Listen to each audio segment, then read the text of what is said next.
Assalamualaikum warahmatullahi wabarakatuh. Perkenalkan, nama saya Sirli Dwi Oktari, NPM 2151020108, Prodi Perbankan Syariah, Fakultas Ekonomi dan Bisnis Islam. Di sini saya akan mereview jurnal tentang adab membaca Al-Quran. Membaca Al-Quran adalah suatu pengamalan bernilai kepada Allah Subhanahu wa Ta'ala. Ini dapat dilakukan dengan cara memperdayakan lisan, mata penglihatan, pendengaran, akal, dan hati. Lisan diberdayakan untuk melafalkan hurufnya, penglihatan diberdayakan untuk melihat huruf atau lafal yang dibacanya. Adab membaca Al-Quran. 1. Adalah niat. Adab membaca Al-Quran sebelumnya difokuskan kepada niat dengan menjalankan perintah agama Allah, artinya mengabdi kepada Allah sebagai Tuhan yang menurunkan Al-Quran yang di dalamnya terdapat ajaran agama Islam sebagai pedoman hidup. Niat merupakan suatu dasar semua pengamalan. Diterangkan suatu hadis, artinya sebenarnya amal perbuatan tergantung pada niatnya. Sebenarnya tiap-tiap seseorang tergantung apa yang telah diniatkannya. Maka barang siapa yang hijrahnya kepada Allah Subhanahu wa Ta'ala dan kepada Rasulnya, maka hijrahlah kepada dan Rasulnya. Maka barang siapa yang hijrahnya kepada dunia atau wanita yang hendak dikawinnya, maka hijrahnya kepadanya. Yang kedua adalah suci dari hadas kecil dan besar. Adab membaca Al-Quran sebelumnya disyaratkan suci dari hadas kecil dan besar.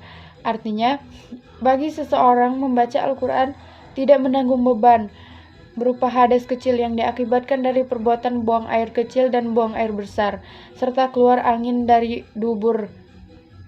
Ini dapat dihilangkan melalui bersuci melalui wudhu.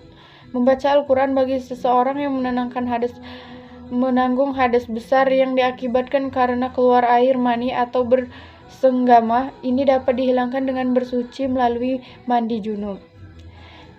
Yang ketiga, menghadap kiblat. Membaca Al-Quran disyaratkan menghadap kiblat. Ini dilakukan karena Al-Quran adalah kalamullah yang berisi tentang asma Allah dan doa. Yang keempat, menutup aurat.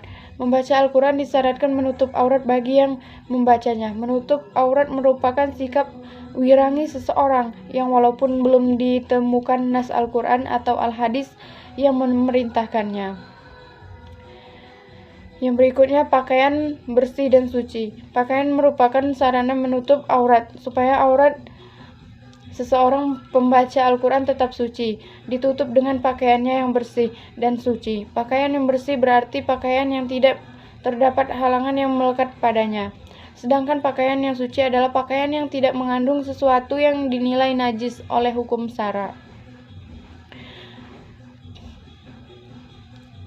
Yang selanjutnya, tempat yang tidak najis. Membaca Al-Quran yang disyaratkan menempati pada tempat yang tidak najis, suci. Artinya tempat yang suci dari kotoran-kotoran, karenanya tempat yang kotor dapat mengganggu konsentrasi bagi pembacanya. Yang selanjutnya, membaca taus.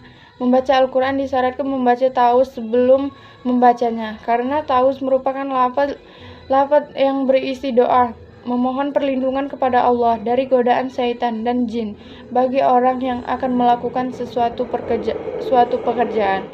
Firman Allah artinya, apabila engkau membaca Al-Quran, mohonlah pertolongan kepada Allah. Membaca taus merupakan bentuk permohonan perlindungan kepada Allah dari godaan setan dan jin. Dengan perlindungan Allah dari godaan, hati seseorang pembaca Al-Quran dapat tenang dan dapat konsentrasi ketika membacanya, dan akan memperoleh hasil bacaan yang maksimal. Kedua, adab ketika membaca Al-Quran. Adab ketika membaca Al-Quran seharusnya memenuhi beberapa hal, antara lain sebagai berikut. Yang pertama, membaca dengan tartil. Yang kedua, memperindah bacaan. Yang ketiga, membaca Al-Quran dengan suara yang keras. Yang keempat, mengingat isi baca Al-Quran. Yang kelima, menghayati bacaan Al-Quran. Yang keenam, menangis ketika membaca Al-Quran. 3. Adab sesudah membaca Al-Quran. Setelah membaca Al-Quran, diperintahkan untuk mengamalkan isi kandungan Al-Quran. Sebab mencintai dan mengikuti Allah Subhanahu wa Ta'ala dan Rasul-Nya mengambil pengajaran. A. Berpegang teguh pada Al-Quran. Berpegang teguh pada Al-Quran maksudnya menjadikan Al-Quran sebagai dasar pemikiran, artinya merumuskan permasalahan dan pemecahan yang didasari dengan nilai-nilai yang ada dalam nas Al-Quran. Berpegang teguh pada Al-Quran artinya menjadikan Al-Quran sebagai dasar dalam pengamalan, menjalani kehidupan sehari-hari. Firman Allah artinya, wahai orang-orang yang beriman, taatilah perintah Allah. Yang kedua, mengamalkan isi kandungan Al-Quran. Mengamalkan isi kandungannya memperdayakan anggota badan lisan untuk membacanya, mata untuk melihat hurufnya, telinga untuk mendengar bacaannya, akal untuk merekayasa pikiran dan mengambil pelajaran. Pikiran digunakan untuk mengambil pengajaran, dan hati digunakan untuk merasakan kandungan pengajaran yang ada di dalamnya.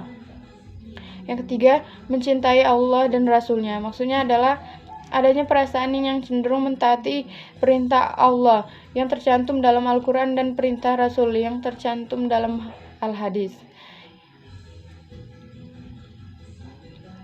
Yang keempat, meneladani akhlak Rasul sesuai dengan Al-Quran.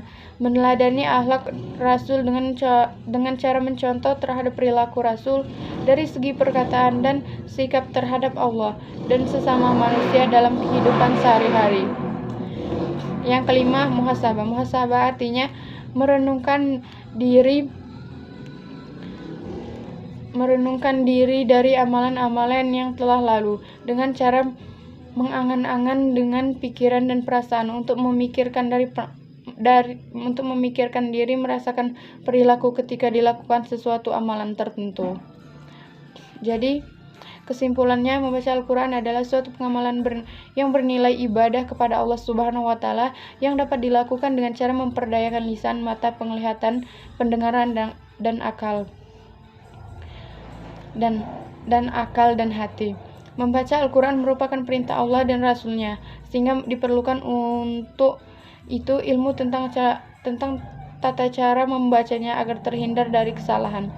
Oleh karenanya, membaca Al-Quran dengan baik dan benar diperlukan adab untuk menjalankannya, yaitu adab sebelum, ketika, dan setelah membaca Al-Quran. Adab sebelum membaca Al-Quran yang harus dipenuhi adalah niat beribadah, suci dari hadas kecil dan hadas besar, menghadap kiblat, menutup aurat, pakaian bersih dan suci, dan tempat tidak najis, suci, serta membaca ta'awuz. Adab ketika membaca Al-Quran antara lain membaca dengan tartil, memperindah bacaan dengan suara yang keras, mengingat isi bacaan, menghayatinya, dan menangis ketika membacanya. Adab setelah membaca Al-Quran diperintahkan untuk mengamalkan isi kandungan Al-Quran, mencintai dan mengikuti Allah dan Rasul-Nya, serta mengambil pengajaran.